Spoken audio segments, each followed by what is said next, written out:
알려드려요. 계약서 작성할 때 주의할 사항. 계약의 하자, 중개사고라고 얘기합니다. 제도에 의한 하자가 있을 수 있고 사기에 의한 하자가 발생됩니다. 이 제도에 의한 하자는 공인중개사도 속고 법무사도 속고 등기관도 속습니다. 이 사기에는 일부 극소수 공인중개사, 부동산 관리인, 소유자 가족에 의한 사기가 존재합니다. 철저히 대리계약일 적에는 서류를 철저히 점검하시는 길밖에 없습니다. 제도에 의한 사기. 형식적 심사주의 하에선 필연적 사고가 발생된다. 사기는 공인중개사,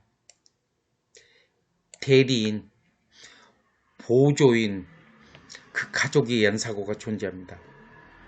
위험을 예방 그리고 안전 대처 방법을 개업 공인중개사인 제가 알려드리겠습니다. 등기제도에는 실질적 심사주의와 형식적 심사주의가 있습니다. 실질적 심사주의에는 현 소유자의 소유권 사실 유무를 포함하여 모든 것을 조사, 심사는 물론 조사까지 할 수 있습니다. 그래서 실질적 심사주의 하에서 이루어진 이 등기는 공신력을 부여할 수 있습니다. 실질적 심사주의를 취하는 나라에서는 사는 사람, 파는 사람, 보증인이 같이 등기관 앞에 있어야 됩니다. 등기관이 물어봅니다. 사는 사람에게 1억에 삽니까? 네. 파는 사람 1억에 팝니까? 네. 이거 보증인 증명합니까? 네.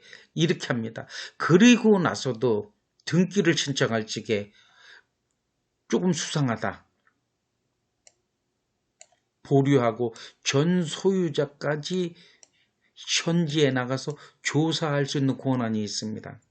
이렇게 철저하게 했기 때문에 이렇게 된 등기부는 공신력을 부여해도 큰 문제가 없습니다. 형식적 심사주의, 우리나라와 프랑스 대표적입니다. 이 형식적 심사주의는 등기 절차상 적법성 여부에 한정돼서 조사도 아니고 심사만 합니다. 어떤 문제점이 발견됐을 적에 조사할 권한이 없습니다. 우리 부동산 사고 팔 적에 법무사에게 의뢰했습니다. 그럼 법무사 직원이 신청합니다. 또 본인이 직접 간다 한들 그거에 한정된 심사만 합니다. 제가 셀프 등기 유튜브 두 건 올려놨습니다. 저를 포함한 누가 가서 등기 치더라도 한정된 심사만 할 뿐입니다. 형식적 심사주의 하에서. 이런 상태에서는 공권력을 부여하면 안 됩니다. 그 안 되는 이유를 잠시 후에 다시 설명드리겠습니다.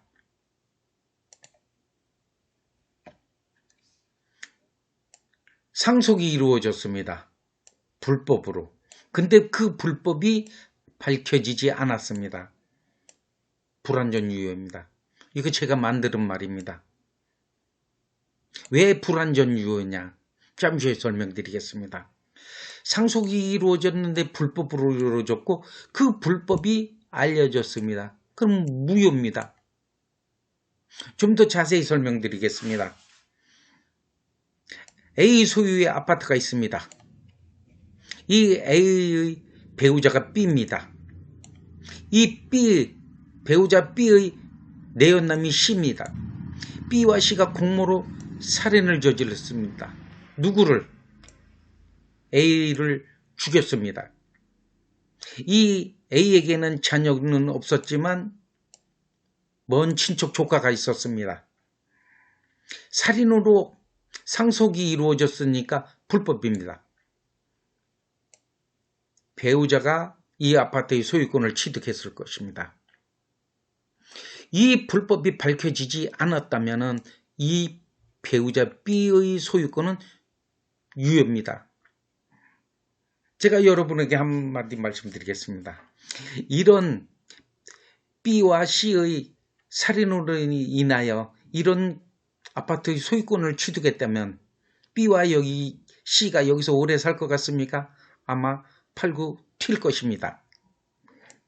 D에게 매도했습니다. B가 소유권을 취득했습니다.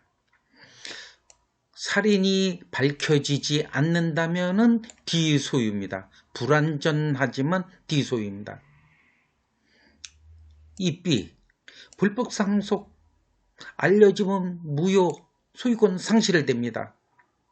그렇다면 소유권 없는 B에게 취득한 이 D, 소유권 없는 자에게 소유권을 취득했다면 온인 무효로 소유권 상실되는 게 맞습니다. 그렇다면 매수인 D, 이 소유권은 조카 E에게 원상회복으로 소유권 이전되는 게 맞습니다. 형식적 심사주의에서 실제 소유자를 보호하기 위해서, 두텁게 보호하기 위해서 이 등기부를 신뢰하고 이 B가 소유자인 등기부에 B가 소유자로 되어 있는 이것을 신뢰하고 D가 매수하였다면 형식적 심사주의에 의해서 공신력이 없기 때문에 소유권 상실당하는 것이 당연합니다. 왜 당연한가? 좀 더 자세히 설명드리겠습니다. 임야 10만 평이 있습니다. 이게 여러분의 것이라고 가정해 보겠습니다. 여러분이 페리를 타고 장시간 유럽 여행을 떠났습니다. 그 사실을 제가 알고 서류를 정교하게 위조했습니다. 대출 받았습니다. 근저당. 은행에 담보로 제공하고 10억을 받았습니다.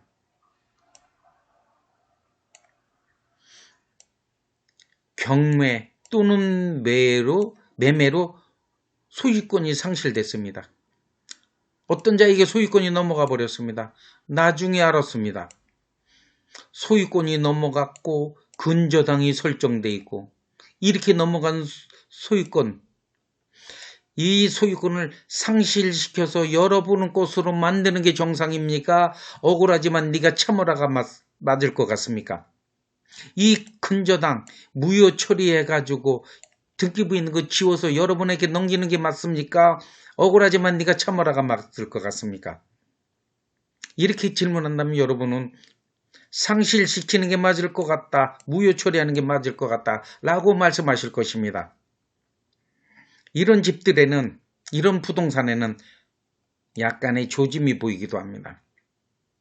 소유권 취득 후 짧은 시간에 매매하려고 합니다. E, B, C 불안하니까 얼른 팔라고 할 겁니다. 조금 싸게. 이런 조짐이 보입니다. 소유권 취득 후 긴 시간 후에 급매, 이런 것, 요거는 가족이 의한 겁니다. 우리 엄마가, 우리 아버지가 요양병원에 계시는데 돌아가실 것 같고 상속하려고 하니까 복잡하다. 사실상 이 집은 내가 사서 명의신탁한 건데 상속되면 곤란할 것 같다. 빨리 좀 싸게라도 빨리 처분하고 싶다. 요렇게 얘기하는 것 중에 조짐이라고 봅니다. 좀 더 다시 설명드리겠습니다. 임대인은 월세를 놔달라고 월세 대리권만 줬습니다. 근데 공인중개사가 전수를 놔버렸습니다. 집주인에게 사기를 친 겁니다. 일부 극소수 공인중개사가 사기를 칠 수도 있습니다. 요 부동산 관리인이라는 지인이 칠 수도 있습니다. 가족일 수도 있습니다. 이러한 거를 살펴보면은 서류 위조 또는 위임 내용이 아주 부실합니다. 이런 대리계약 일찍에 인감증명서 발급 날짜 철저히 챙기십시오. 오래된 거면 곤란합니다. 도장 조금 전에 설명드렸습니다. 일부에서 위임장과 인감증명의 도장이 다르다. 이거 보완 요구하셔야 됩니다. 위임장, 이 위임장을 사기를 치기 위이기 때문에 집 주인에게, 부동산 주인에게 그때그때 받을 수가 없습니다. 있는 거 계속 활용합니다. 좀 낡아 보입니다. 이런 것도 위임장을 보면서 조짐입니다. 좀 더 구체적으로 설명드리면 이중계약서 작성입니다. 임대인은 월세 내달라고 월세 대리권을 주었는데 계약서를 2장 작성하는 것입니다. 월세 계약서 1장, 전세 계약서 1장. 월세 계약서는 임대인에게 우편으로 보냅니다. 전세 계약서는 임차인에게 줍니다. 비어있는 집을 지방에 계시는 집주인이 어떤 부동산에게 이것 좀 월세도 좀 놔달라. 1000에 60만 원. 그런데 이 나쁜 공인중개사, 극소수 나쁜 공인중개사가 전세 1억 찾는 사람한테 보여주는 것입니다. 전세 1억 의뢰인이 오케이 했습니다. 1억 계약서는, 전세 계약서는 임차인에게 주는 겁니다. 1000에 60짜리는 임대인에게 주는 겁니다. 사기입니다. 누가? 이거는 극소수 공인중개사가 치는 사기입니다. 그래놓고 임차인에게, 임대인에게 1억 쏘라고 합니다. 그러면 임대인은 1000만 원만 받아야 되는데 1억이 들어왔습니다. 반환 요구합니다. 누가? 공인중개사가. 전화를 걸어서 1000만 원만 보내야 되는데 임차인이 잘못해서 1억을 보냈다. 9천만 원 좀 돌려달라. 이 사람이 큰돈은 잘 어떻게 할지 모른다. 공인중개사가 받아서 처리해달라고 그런다. 그 돈 주면은 사기일 확률이 99%입니다.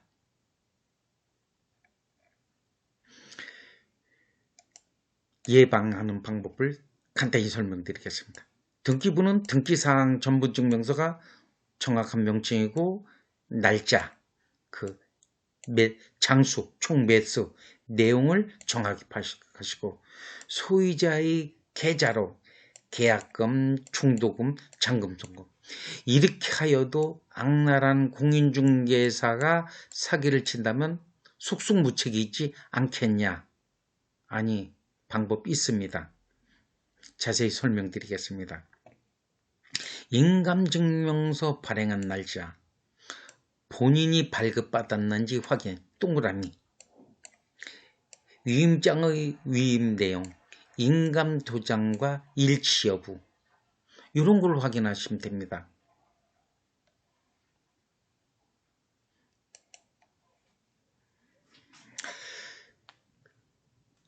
저는 이런 수상한 물건, 깨름직한 물건이 있어도 사겠습니다. 왜? 보험이라는 게 있습니다. 포털 사이트에 내 집 마련 부동산 권리보험, 경매 소유권용 권리보험, 전세 보증금 반환보험, 이것만 치시면 그 내용이 자세히 나와 있습니다. 제가 간략하게 표시해 놨습니다. 부동산 매매 거래 시 전액 보장한다. 조금 전에 설명했습니다. B와 C가 공모하여 살인으로 하였더라도 보험료는 매매가 3억 기준 15만 원 한 번만 내면 보호받습니다. 조금 수상한 물건 사야 되는 거 아닙니까? 잘못되면은 15만 원 날리면 됩니다. 보험 들면 됩니다.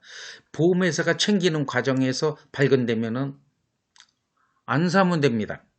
경매 소유권용 보험.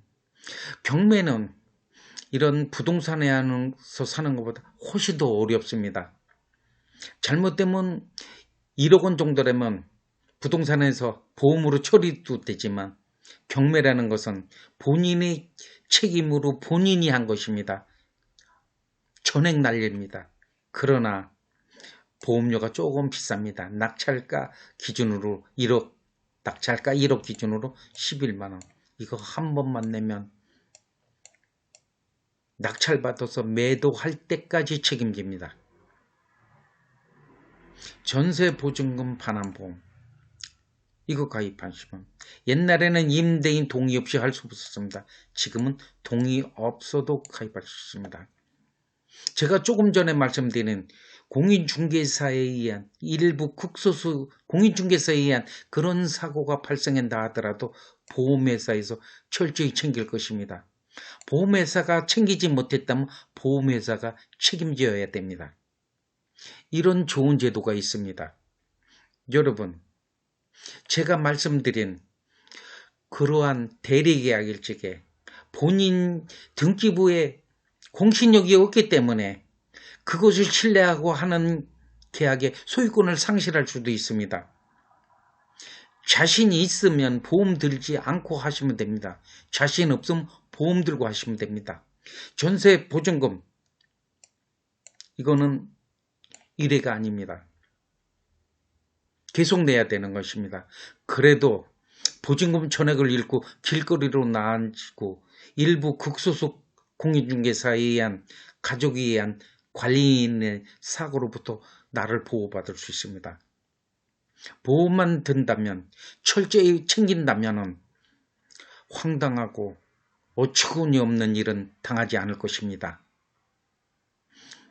이것으로 부동산에서 계약서 확실하고 안전하게 쓰는 방법에 대해서 말씀드렸습니다.